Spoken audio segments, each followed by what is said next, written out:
ओम शांति। सुनते हैं आज की मीठी मुरली मीठे पाप तरह से। तो बैठ जाएंगे आत्मिक स्थिति में। बाबा कह रहे हैं, मीठे बच्चे, तुम यहाँ पढ़ाई पढ़ने के लिए आए हो। तुम्हें आंख बंद करने की दरकार नहीं। पढ़ाई आंख खोल कर पढ़ी जाती है। न प्रश्न है, भक्ति मार्ग में कौन सी आदत भक्तों को होती है जो अब तुम बच्चों में नहीं होनी चाहिए? उत्तर है, भक्ति में किसी भी देवता की मूर्ति के आगे जाकर कुछ न कुछ मांगते रहते हैं। उन्हें मांगने की ही आदत पड़ जाती है। लक्ष्मी जी के सामने जाएंगे तो धन मांगेंगे, लेकिन मिलता कुछ नहीं। अब तुम बच्चों में यह आदत नहीं। तुम तो बाप के वर्षे के अधिकारी हो। तुम सच्चे विचित्र बाप को देखते रहो। इसमें ही तुम्हारी सच्ची कमाई है। तुम सच्चे विचित्र बाप को देखते रहो, इसमें ही तुम्हारी सच्ची कमाई है। किसी से अब मांगने से कुछ फायदा नहीं है। तो ओम शांति। रूहानी बाप बैठ रूहानी बच्चों को समझाते हैं। यह पाठशाला है, परंतु यहाँ कोई चित्र अर्थात देहधारी को नहीं देखना है। यहाँ देखते भी बुद्धि उस तरफ जानी चाहिए जिसको कोई चित्र नहीं है। जिसको कोई चित्र नहीं, स्कूल में बच्चों का टेंशन हमेशा टीचर में रहता है, क्योंकि वह पढ़ाते हैं तो जरूर उनको सुनना है। लेकिन आजकल नहीं है। आजकल टीचर पढ़ाएगा लेकिन बच्चा कुछ और करता है। तो फिर रिस्पॉन्ड करना है। टीचर प्रश्न पूछेगा तो इशारा करेंगे ना, मैं बताता हूँ। यहाँ यह है विचित्र स्कूल, क्योंकि विचित्र पढ़ाई है जिसका कोई चित्र नहीं है। यहाँ टीचर तो पढ़ा रहा है लेकिन विचित्र है, दिखाई नहीं देता है। कभी हमेशा किसी न किसी का मुख उसको यूज करना पड़ता है, क्योंकि उसका खुद का देह तो नहीं है। पढ़ाई में आंखें खोल कर बैठना चाहिए। स्कूल में टीचर के सामने कभी आंख बंद करके बैठते हैं क्या? तो आंखें खोल कर अलर्ट होके जैसे स्कूल में बैठते हैं ना, वैसे ही बैठकर पढ़ना चाहिए। भक्ति मार्ग में हिरे हुए हैं, आंखें बंद कर माला जपना आदि। साधु लोग भी आंखें बंद करके बैठते हैं। वो तो स्त्री को देखते भी नहीं है कि कहीं मन चलाए मान ना हो जाए। परंतु आजकल जमाना है तमो प्रधान। बाप तुम बच्चों को समझाते हैं। यहाँ तुम भल देखते हो शरीर को, परंतु बुद्धि उस विचित्र को याद करने में रहती है। ऐसा कोई साधु संत नहीं होगा जो शरीर को देखते याद उस विचित्र को करे। शरीर को याद करते हैं। आत्मिक स्थिति कहाँ किसी की है? किसी भी साधु संत की। सब तो देह भान में ही है। तो तुम जानते हो इस रथ में वह बाबा हमको पढ़ाते हैं। वह बोलते हैं, करती तो सब कुछ आत्मा ही है। शरीर तो कुछ नहीं करता। आत्मा सुनती है। रूहानी ज्ञान व जिस्मानी ज्ञान सुनती सुनाती आत्मा ही है। मुख से बोलने वाली आत्मा ही है। आत्मा जिस्मानी टीचर बनती है।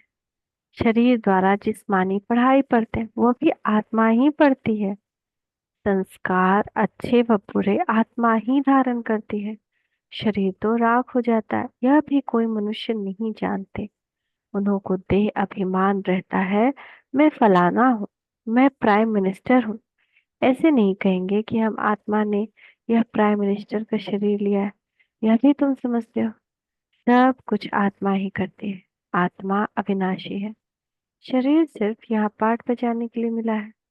इसमें अगर आत्मा नहीं होती तो शरीर कुछ कर न सके। आत्मा शरीर से निकल जाती है तो जैसे एक लोथ पड़ा रहता है। आत्मा को इन आंखों से देख नहीं सकते, वह तो सूक्ष्म है। आत्मा शरीर से निकल जाती है तो कैसा हो जाता है? शरीर एकदम ठंडा। फिर क्या हो सकता है? उसको उठाओ तो फटाक से गिर ही जाएगा। उसमें कोई दम थोड़ी रहता है। तो आत्मा इतनी सूक्ष्म है कि उसको वो आँख से नहीं दिखाई दे रही है। हम घूम रहे हैं, बात कर रहे हैं, लेकिन हम किसी को दिखाई नहीं दे रहा है। ये शरीर दिखाई दे रहा है। तो कितना अच्छा ना, हम भी तो अदृश्य ही हो गए। चलते फिरते अदृश्य हैं। देख तो सब शरीर को रहा है, हमको कहाँ कोई देख रहा है। तो बाप कहते हैं बुद्धि से बाप को याद करो। तुमको भी बुद्धि में हमको शिव बाबा पढ़ाते हैं इन द्वारा। यह भी सूक्ष्म समझने की बात है। कई रीत कई तो अच्छी रीति समझते हैं, कई तो जरा भी नहीं समझते। है भी सिर्फ यह बात। अल्प माना भगवान बाबा। सिर्फ भगवान व ईश्वर कहने से वह बाप का संबंध नहीं रहता, उसको भगवान नहीं कहना है। बाप के संबंध से, किसी न किसी संबंध से इस समय सब पत्थर बुद्धि हैं, क्योंकि रचयिता बाप और रचना के आदि मध्य अंत को नहीं जानते। वर्ल्ड की हिस्ट्री ज्योग्राफी रिपीट होती रहती है। अभी संगम युग है, ये किसको पता नहीं। तुम समझते हो, आगे हम भी नहीं जानते थे। बाबा अभी तुम्हें यहाँ ज्ञान से श्रृंगारते हैं, फिर यहाँ से बाहर जाते हो तो माया धूल में लथेड़ ज्ञान श्रृंगार बिगाड़ देती है। बाप श्रृंगार तो करते हैं, परंतु अपना पुरुषार्थ भी करना चाहिए। सौ सौ करे सिंगार पोए व खुदरे जो पूत खुदरो। 100 बार श्रृंगार किया लेकिन गधे का बच्चा गधाए रहा। गधी को ये थोड़े करेक्ट, हम तो भगवान के बच्चे हैं। यहाँ श्रृंगार करते हैं लेकिन माया के प्रभाव में फिर श्रृंगार बिगड़ जाता है। तो बाप श्रृंगार तो करते हैं लेकिन माया धूल में लथेड़ ज्ञान श्रृंगार बिगाड़ देती है। तो परंतु अपना पुरुषार्थ भी करना चाहिए। कई बच्चे मुख से ऐसे बोलते हैं जैसे जंगली श्रृंगार किया हुआ है ही नहीं, सब भूल जाते हैं। कई बच्चे मुख से जंगली बातें जैसे बोलते हैं ना, बुरा बुरा संस्कार, बुरी बातें, थोड़ी कड़वी बातें, किसी को बुरा भला बोलना कितना जंगली जैसा है ना। जानवर एक दूसरे पे खौं खौं करता है ना। तो हम लोग भी ऐसे ही हो गए थे, हम तो खुद भी याद करते हैं तो हम भी तो ऐसे ही हैं। अभी भी कभी कभी चेक करते रहना, चेक नहीं करेंगे तो फिर वैसे ही बन जाए। माया फिर से धूल में लथाड़ देगी, सारा श्रृंगार ही बिगाड़ देगी जो बाबा मधुरता का, नम्रता का, न सभ्यता का श्रृंगार जो कर रहा है, पवित्रता जो कर रहा है, माया लथाड़ देती है। तो वो नहीं करना है ना। तो लास्ट नंबर में जो स्टूडेंट बैठे रहते हैं उनकी पढ़ाई में इतनी दिल नहीं लगती।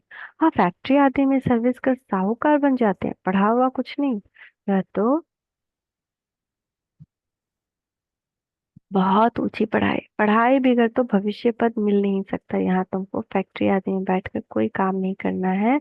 जिससे धनवान बनना है तो सिर्फ सब कुछ खलास होना है, साथ में चलेगी सिर्फ अविनाशी कमाई। तुमको मालूम है मनुष्य मरते हैं तो खाली हाथ जाते हैं, साथ में कुछ भी ले नहीं जाएंगे, तुम्हारे हाथ भरतू जाएंगे। इसको कहा जाता है सच्ची कमाई। ये सच्ची कमाई तुम्हारी होती है। 21 जन्मों के लिए बेहद का बाप ही सच्ची कमाई कराते हैं। तुम बच्चे देखते हो इस चित्र को, परंतु याद करते हो विचित्र बाप, क्योंकि तुम भी आत्मा हो। तो आत्मा अपने बाप को ही देखती है ना। अभी भी देखे क्या, परमात्मा शिव बाबा ही हमको पढ़ा रहे हैं, उनसे पढ़ती है। क्योंकि तुम भी आत्मा अपने बाप को ही देखती है, उनसे पढ़ती है। आत्मा को और परमात्मा को तुम देखते नहीं हो, परंतु बुद्धि से तो जानते हो। हम आत्मा अविनाशी हैं, इस शरीर विनाशी। यह बाप भी भल सामने तुम बच्चों को देखते, परंतु बुद्धि में है कि आत्माओं को समझाते हैं। अभी बाप तुम बच्चों को जो सिखलाते हैं वह सच ही सच है, उसमें झूठ की रत्ती नहीं। तुम सच खंड के मालिक बनते हो। यह है झूठ खंड। झूठ खंड है कलयुग, सच खंड है सतयुग। रात दिन का फर्क है। सतयुग में दुख की बात होती नहीं, नाम ही है सुखधाम। उस सुखधाम का मालिक तो बेहद का बाप ही बनाएंगे। उनका कोई चित्र नहीं, और सबके चित्र हैं। उनकी आत्मा का नाम फिरता है क्या? उनका नाम ही है शिव, और सबको आत्मा ही आत्मा कहते हैं। बाकी शरीर का नाम पड़ता है शिवलिंग, है निराकार, ज्ञान का सागर, शांति का सागर। ये शिव की महिमा है। और बाप भी है तो बाप से जरूर वर्षा मिलना है। रचना को रचना से वर्षा नहीं मिलता। वर्षा रचिता देंगे अपने बच्चों को। अपने बच्चे होते भाई के बच्चे को वर्षा देंगे क्या? यह भी बेहद का बाप अपने बेहद के बच्चे को वर्षा देता है। ये पढ़ाई है ना। हम बाबा के अपने बच्चे हैं, नजदीक के बच्चे। तो जैसे पढ़ाई से मनुष्य बैरिस्टर आदि बनते हैं, पढ़ाने वाले से पढ़ाई से योग रहता है। तो ये पढ़ाने वाला है विचित्र। तुम भी आत्माएं विचित्र हो, बाप कहते, मैं आत्माओं को पढ़ाता हूँ। तुम भी समझो, हमको बाप पढ़ाते हैं, एक ही बार बाप आकर पढ़ाते हैं, पढ़ती तो आत्मा है ना। दुख सुख आत्मा भोगते, परंतु शरीर द्वारा। आत्मा निकल जाए तो फिर फल शरीर को कितना भी मारो, जैसे मिट्टी को मारते हो। तो बाप बार बार समझाते, अपने को आत्मा समझ, बाप को याद करो। हम्म? कैदी भी जब खून करता है कोई भी, तो एक बार मारा मर गया, लेकिन फिर क्रोध में रहता है, मारते जाता है, तो किसको मार रहा है? तो शरीर को, मिट्टी को। वो तो आत्मा निकल गया, आत्मा को थोड़ी कोई मार सकता है। यह तो बाबा जानते हैं, तो नंबरवार धारणा करते हैं। कोई तो बिल्कुल जैसे बुद्धू है, कुछ नहीं समझते। ज्ञान तो बड़ा सहज है, अंधा लूला लंगड़ा भी समझ सकते हैं, क्योंकि ये तो आत्मा को समझाया जाता है ना। आत्मा लूली लंगड़ी नहीं होती, शरीर होता है। तो बाप कितना अच्छी रीति बैठ समझाते हैं, परंतु भक्ति मार्ग की आदत आंख बंद करके बैठने की पड़ी हुई है, तो यहाँ भी आंखें बंद करके बैठते हैं, जैसे मतवाले। तो कोई बैठा होगा बाबा के पास में, आंख बंद करके। तो बाबा कह रहे, बाप कहते आंखें बंद नहीं करो, सामने देखते हुए भी बुद्धि से बाप को याद करो, तभी भी कर्म विनाश होंगे। कितना सहज है। फिर भी कहते हैं, बाबा हम याद नहीं कर सकते। अरे, लौकिक बाप जिससे हद का वर्षा मिलता है, उनको तो मरने तक भी याद करते हैं। ये तो सब आत्माओं का बेहद का बाप है, उनको तुम याद नहीं कर सकते हो। जिस बाप को बुलाते भी हैं, वो गॉड फादर गाइड मी, वास्तव में कहना भी रॉन्ग है। सिर्फ बाप का एक तो गाइड नहीं है, वह तो बेहद का गाइड है। एक को थोड़ी लिबरेट करेंगे। बाप कहते हैं, मैं सब की आकर सदगति करता हूँ।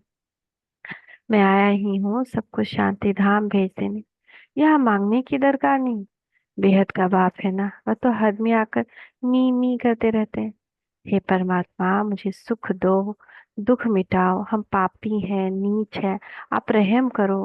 बाप कहते हैं, मैं बेहद की पुरानी सृष्टि को नया बनाने आया हूँ। नई सृष्टि में देवता रहते हैं, मैं हर 5,000 वर्ष बाद आता हूँ, जबकि तुम पूरे पतित बन जाते हो। यह है ही आसुरी संप्रदाय। सतगुरु तो एक ही है, सच बोलने वाला। वही बाप भी है, टीचर भी है, सतगुरु भी है। बाप कहते हैं, यह माता ही स्वर्ग का द्वार खोलने वाली है। लिखा हुआ भी है, गेटवे टू हेवन। परंतु यह भी मनुष्य समझते थोड़े ही समझ सकते हैं। एक सेकंड, आते हैं।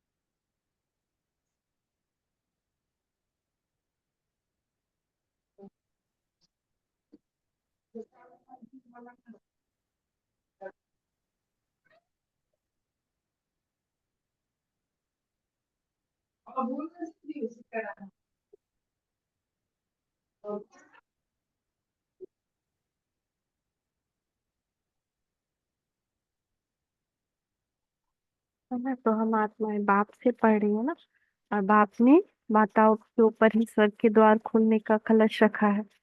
ज्ञान का कलश माताओं के मस्तक पे रखा है, इसीलिए कलश स्थापना होता है दुर्गा पूजा में। तो लिखा हुआ भी है ना, गेटवे टू हेवन। परंतु यह भी मनुष्य समझते थोड़ी, नर्क में पड़े हुए है ना, तब तो बुलाते हैं। अब बाप तुमको स्वर्ग में जाने का रास्ता बताते हैं। बाप कहते हैं, मैं आता ही हूँ पतितों को पावन बनाने, वापस ले जाने। अब अपने को आत्मा समझ, बाप को याद करो तो तुम्हारे पाप कट जाएंगे। सबको एक ही बात सुनाओ कि बाप कहते हैं, माया जीत जगत जीत बनो। मैं तुम सबको जगत का मालिक बनाने का रास्ता बताता हूँ। फिर लक्ष्मी की दीपमाला पर पूजा करते हैं, उनसे धन मांगते हैं। ऐसे नहीं कहते हेल्थ अच्छी करो, आयु बड़ी करो। धन मांगते हैं ना लक्ष्मी से। तो तुम तो बाप से वर्षा लेते हो, आयु कितनी बड़ी हो जाती है। सब कुछ मिल जाता है ना, एक एक देवी देवता से एक एक चीज मांगते हैं। कुबेर से धन, लक्ष्मी से धन, और किसी से कुछ और। गणेश जी का विघ्न विनाशक के रूप में पूजा होता है, इसीलिए हर कार्य के पहले उनको याद किया जाता है। तो लेकिन बाप तो सब कुछ देते हैं। आयु कितनी बड़ी हो जाती है, 200 साल, माय गॉड। 75 साल में तो शादी होता है वहां। तो वे हेल्थ वेल्थ हैप्पीनेस सब दे देते हैं। तो लक्ष्मी में सिर्फ सिर्फ टिकरियां मांगते हैं, वो भी मिलती थोड़ी है। यह एक आदत पड़ गई है। देवताओं के आगे जाएंगे भीख मांगने, यहाँ तो तुमको बाप से कुछ भी नहीं मांगना है। तुमको तो बाप कहते हैं माम एकम याद करने से मालिक बन जाएंगे। देह के सब धर्म छोड़, संबंध छोड़, बुद्धि से एक सिर्फ मुझे याद करो, और शशि चक्र को जाने से चक्रवर्ती राजा बन जाएंगे। दैवी गुण भी धारण करने, इसमें कुछ बोलने की दरकार नहीं होती। जब मोबाइल के तो देखे लगल है। घर का वर्षा मिलता है, अभी तुम इनकी पूजा करेंगे क्या? तुम जानते हो हम खुद ही यह बनते हैं, फिर इन 5 तत्वों की क्या पूजा करेंगे? हमको विश्व की बादशाही मिलती है तो यह क्या करेंगे? अभी तुम मंदिर आदि में नहीं जाएंगे। बाप कहते हैं सब भक्ति मार्ग की सामग्री है। ज्ञान में तो है एक अक्षर, माँ में कम याद करो बस। याद से तुम्हारे पाप कट जाएंगे, सतो प्रधान बन जाएंगे। तुम ही सर्वगुण संपन्न थे, फिर बनना पड़े, यह भी समझते नहीं। पत्थर बुद्धियों से बाप को कितना माथा मारना पड़ता है, यह निश्चय होना चाहिए।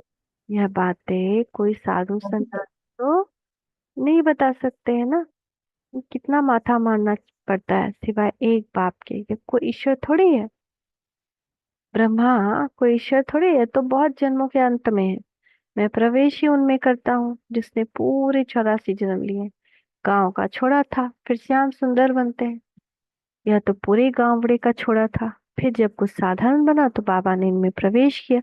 क्योंकि इतनी भट्टी बननी थी, इनको इनको खिलाएंगे कौन? तो जरूर साधारण भी चाहिए ना, ये सब समझने की बात है। तो बाप खुद कहते हैं मैं इनके बहुत जन्मों के अंत में प्रवेश करता हूँ। जो सबसे पतित बना है, फिर पावन भी वही बनेंगे। सबसे पतित हम ही बने हैं, हमसे ज्यादा पतित नहीं, क्योंकि ज्ञान ही सबसे पतित वाले को मिलता है। और जो सबसे पवित्र होते हैं वही सबसे पतित बनते हैं, और जो सबसे पतित बनते हैं वही सबसे पवित्र भी बनते हैं। तो 84 जन्म इसने लिए हैं। तत्व हम एक तो नहीं है, बहुत है ना। सूर्यवंशी चंद्रवंशी बनने वाले ही आते हैं, नंबरवार पुरुषार्थ अनुसार। बाकी ठहर नहीं सकेंगे, देरी से आने वाले ज्ञान भी थोड़ा सुनेंगे, फिर देरी से ही आएंगे। अच्छा, मीठे मीठे सिखिलते बच्चों प्रति माता पिता बाप दादा का याद प्यार और गुड मॉर्निंग। रूहानी बाप की रूहानी बच्चों को नमस्ते। हम रूहानी बच्चों की रूहानी माता पिता बाप दादा को याद प्यार गुड मॉर्निंग। नमस्ते बाबा, नमस्ते, शुक्रिया बाबा, शुक्रिया। धारणा के लिए मुख्य सार। बाप जो ज्ञान श्रृंगार करते हैं उसे कायम रखने का पुरुषार्थ करना है। माया की धूल में ज्ञान श्रृंगार बिगाड़ना नहीं है। पढ़ाई अच्छी रीति पढ़कर अविनाशी कमाई करनी है। पढ़ाई अच्छी रीति पढ़कर अविनाशी कमाई करनी है। इस चित्र अर्थात देहधारी को सामने देखते हुए बुद्धि से विचित्र बाप को याद करना। आंखें बंद कर बैठने की आदत नहीं डालनी। बेहद के बाप से कुछ भी मांगना नहीं है। आज का वरदान है, देखिए बाप दादा का वरदान ही हस्त अपने मस्तक पे। बाबा वरदान दे रहे हैं, मीठे बच्चे, समय के महत्व को जान, फास्ट सो फर्स्ट आने वाले तीव्र गति के पुरुषार्थी बाबा। समय के महत्व को जान, फास्ट सो फर्स्ट आने वाले तीव्र गति के पुरुषार्थी बाबा। अव्यक्त पाठ में आई हुई आत्माओं को last so fast, fast so first आने का वरदान प्राप्त है। अव्यक्त पाठ में यानी बाबा अव्यक्त हो गया ना, तो हम अभी जब आत्माएं जो आई हैं उनको ये वरदान प्राप्त है। Last so fast, fast so first. अगर थोड़ा सा भी एक्स्ट्रा पुरुषार्थ करेंगे ना, बहुत आगे पहुंच जाए। यही बात कर रही बात तो है। समय के महत्व को जान, मिले हुए वरदान को स्वरूप मिला। समय के महत्व को जान, मिले हुए वरदान को स्वरूप मिला। अगर इस वरदान को हम यूज करेंगे, थोड़ा भी पुरुषार्थ करेंगे, दिन भर में अपने आप पर अटेंशन देंगे, बहुत आगे चले जाएंगे। यह व्यक्त पालना सहज ही शक्तिशाली बनाने वाले, क्योंकि बाबा ना, बाप दादा ऊपर अव्यक्त है ना, वो अपने हर बच्चों के पास मौजूद है। जितना हम उनको महसूस करेंगे, उनसे योग लगाएंगे, पुरुषार्थ करेंगे, अपने ऊपर ध्यान देंगे, मन वचन कर्म संकल्प सब कुछ प्योर, मुरली का रिवीजन जितना करेंगे, अव्यक्त मुरली को लिखेंगे, लिखने से, मुख से बोलने से मुख पवित्र, हाथ से लिखने से हाथ पवित्र, बुद्धि से सोचने से मन बुद्धि पवित्र। हम्म, तो कान से सुनने से कान पवित्र, क्योंकि आज तक बहुत सारी बातें सुनी ना, अपवित्र बातें सुनी, देखी, बोली, तो इन सब में महावाक्यों को भरना है ताकि ये सारे पवित्र बन जाए, ज्ञान स्नान इनको कराना है। तो बाबा कह रहे हैं अव्यक्त पालना तेरी शक्तिशाली बनाने वाले, इसलिए जितना आगे बढ़ना चाहो बढ़ सकते हैं। बाप दादा और निमित्त आत्माओं की सर्व के प्रति सदा आगे उड़ने की दुआएं होने कारण तीव्र गति के पुरुषार्थ का भाग्य सहज मिला हुआ है। तो स्लोगन है निराकार सो साकार, कि महामंत्र की स्मृति से निरंतर योगी बनो।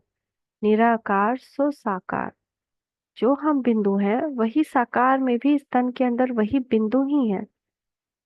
तो देह जैसे एक सेकंड में बिंदु स्थिति में स्थित हो गए और फिर कर्म में आए, बिंदु स्थिति में स्थित हो गए और फिर कर्म में आए, तो ये महामंत्र से हम निरंतर योगी बन सकते हैं, योग कर्म योगी बन जाएंगे।